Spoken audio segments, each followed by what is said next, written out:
Well, yes, indeed. We now have more than 50,000 Facebook fans and counting.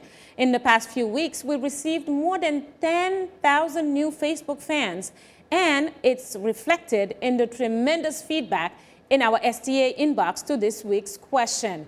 But let's back up a little. On May 24th, 1963, as 32 independent African countries met in the Ethiopian capital Addis Ababa to find ways to unite the continent, Ghana's then President Kwame Nkrumah gave one of the greatest speeches of his life, a speech which has since become the definitive blueprint for a strong, but so far sadly elusive African unity.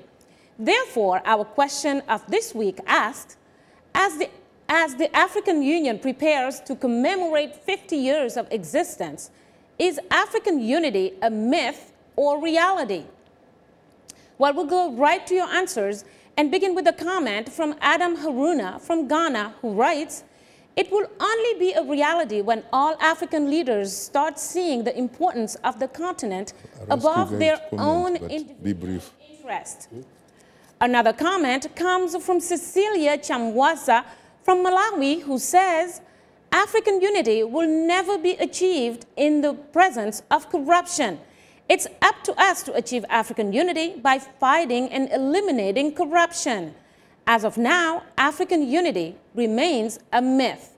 Well, Shaka, two good points, one related to less selfish leaders and the other one, corruption. I also think that it's a very interesting correlation. Very interesting, Mariama, because someone, in fact, might respond that we're talking about the politics of the belly, the politics of the stomach. What about you? Can you weigh into this very briefly, please? Well, I'm not... you said why, what about you? Yeah. I frankly agree with what has been sent as messages from African people to your organization here, Voice of America. Africa cannot unite, as I said, if the leadership does not change. Because people are taking countries as if they were their properties. Personal property. Rich, yes, they are rich themselves. The money is taken out of the country. Houses are bought in foreign countries. And in most of the cases, they are richer than the country they lead. They do. Well, yes. What about you, I'm going to have a controversial position on that. Very briefly, please, because we have to go back to Mariama. No, quickly. Yes, I agree, denouncing the leadership in Africa. But my point is that the African people should express what I call the revolt of the man, right? We should have the power of choice, and we should try to embrace the Pan-African vision and not wait on the leaders in order to try and advocate and promote the Pan-African idea. Kagame and Mobutu and Bokassa and Alassane Ouattara are not preventing the African diaspora to unite in the United States. Yeah, that's my point.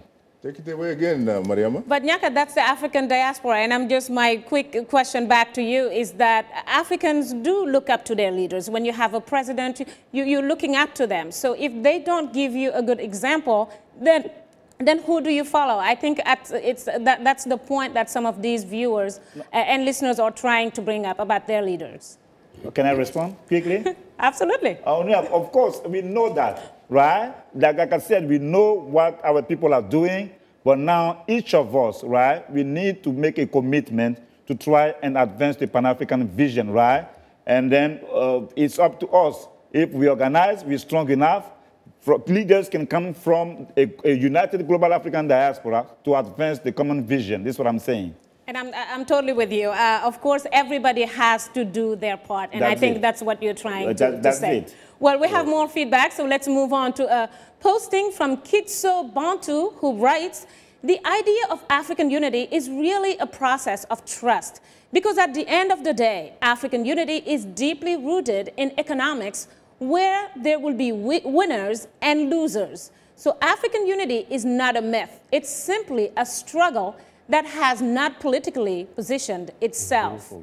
That's beautiful. Another comment comes from Beatrice Alobo from Uganda who lives in Entebbe right now, and she says, if only African leaders who fought for independence were still around, we would maybe realize that dream. Most African leaders don't have the interest of the continent at heart. They are after their personal gains. And finally, Charles Ekpeng Young from Nigeria writes, I see hope.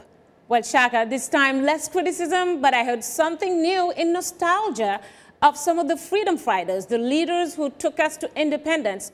But hope manifested itself as well in that last comment.